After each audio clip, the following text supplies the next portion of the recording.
Penguin Random House Audio presents The Heartbeat of Wounded Knee, Native America from 1890 to the Present, by David Treuer, read for you by Tanis Parenteau.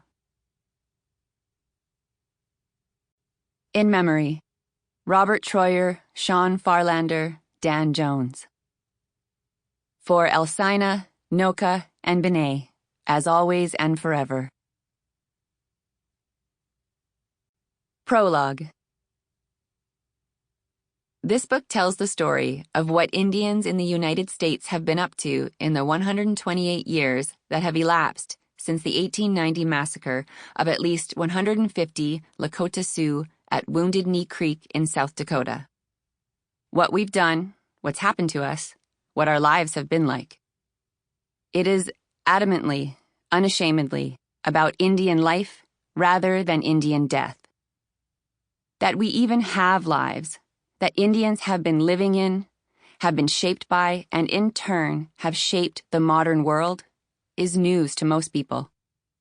The usual story told about us, or rather about the Indian, is one of diminution and death, beginning in untrammeled freedom and communion with the earth and ending on reservations, which are seen as nothing more than basins of perpetual suffering. Wounded Knee has come to stand in for much of that history. In the American imagination and, as a result, in the written record, the massacre at Wounded Knee almost overnight assumed a significance far beyond the sheer number of lives lost. It became a touchstone of Indian suffering, a benchmark of American brutality, and a symbol of the end of Indian life, the end of the frontier, and the beginning of modern America. Wounded Knee, in other words, stands for an end and a beginning. Throughout this book, I use the word Indian to refer to Indigenous people within the United States.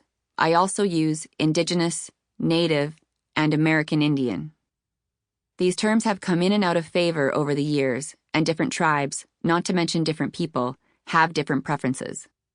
The Red Lake Nation refers to itself as the home of the Red Lake Band of Chippewa Indians, for example. Many Native people prefer to describe themselves in their native languages, Piikani for Blackfeet, Ojibwe for Chippewa, and so on.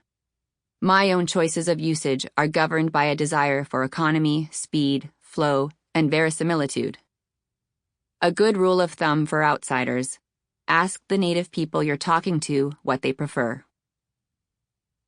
What were the actual circumstances of this event that has taken on so much symbolic weight? In 1890, the Lakota were trying to make the best of a bad situation. Ever since the Battle of the Little Bighorn in 1876, the U.S. government had been trying to solve the Indian problem on the plains with a three-pronged approach: negotiation and starvation in addition to open war. Open war on its own had not been going too well. Led by Red Cloud, Crazy Horse, American Horse, Ten Bears, and Sitting Bull, the Plains Indians had won such decisive victories that they had forced the government to the treaty table, not the other way around.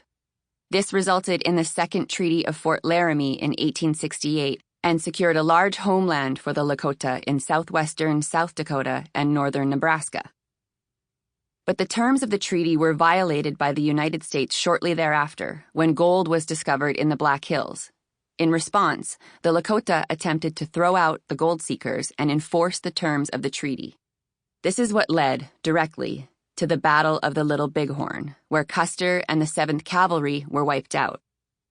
During the final hours of the battle, the Lakota and Cheyenne dismounted, put away their guns, and killed the remaining cavalry with their war clubs and tomahawks in a ritual slaughter. Some Dakota women, armed with the jawbones of buffalo, were given the honor of dispatching the soldiers with a sharp blow behind the ear. After that rout, the U.S. government switched tactics. Instead of confronting the Indians head-on, it encouraged widespread encroachment by settlers. One sees the same tactics in play in the West Bank today. Reneged on treaty promises of food and clothing, and funded the wholesale destruction of the once vast buffalo herds of the plains. The hides and bones were shipped east. the hides for use in industrial machine belts, decoration, blankets, and clothing, the bones and skulls for fertilizer and china. It is estimated that by the late 1870s, about 5,000 bison were being killed per day. Without the bison, the Lakota and other Plains tribes could not hope to survive, at least not as they had been surviving. The reservations might have been designed as prisons, but now they became places of refuge. With the vast buffalo herds no more, and hemmed in by a burgeoning white population of ranchers, hunters, railroad workers, prospectors, homesteaders, and soldiers, the Plains Indians did what many disenfranchised people have done when threatened on all sides. They turned to God. To a government that had long bemoaned the unwillingness of Indians to get with the program and assimilate, this might have been good news. The Indians, however, turned to God in the form of the ghost dance. The ghost dance religion initially manifested itself among the Paiute in Nevada, where it was promoted by an Indian named Jack Wilson, who later exclusively used his Paiute name, Wovoka. The dance, the story goes, came to Wilson in a vision during a solar eclipse on January 1, 1889. In his vision, he stood near God and looked down on Indian people in the afterlife while they hunted and played. God told Wilson that he had to return home and tell his people to live in harmony with one another, to not drink or steal, to work hard, and to make peace with white people. This was a pretty big leap beyond the divine directives any Indians had claimed to have received in the past. And there was a payoff. If Indians lived lives of peace and worked hard and danced the ghost dance, they would find peace on earth, and they would be reunited with the spirits of their ancestors in the afterlife. As the religion spread from Nevada, it changed. By the time it reached the Lakota, it had taken on a more millennialist flavor.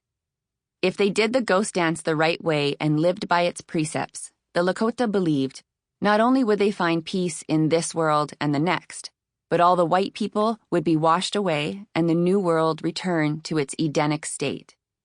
If Indians returned to their traditional ways of life and forms of religious observance, the belief went, the world would return to them. Such a movement greatly alarmed the U.S. government, and it redoubled its ongoing efforts to break up the Great Sioux Reservation into 5 smaller reservations, so that Indians would have a harder time gathering in large numbers. The government also continued its missionary efforts, pushed through the policy of allotment that sought to impose individual property ownership on the Lakota, and stepped up the removal of Indian children to boarding schools far from the reservation. The ghost dance religion was banned, despite the freedom of religion guaranteed by the Constitution.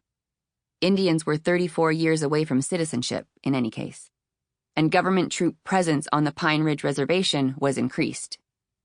A former Indian agent at Pine Ridge, Valentine McGillicuddy, spoke out against the military buildup with rare lucidity.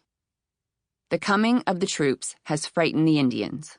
If the Seventh-day Adventists prepare their ascension robes for the second coming of the Savior, the United States Army is not put in motion to prevent them.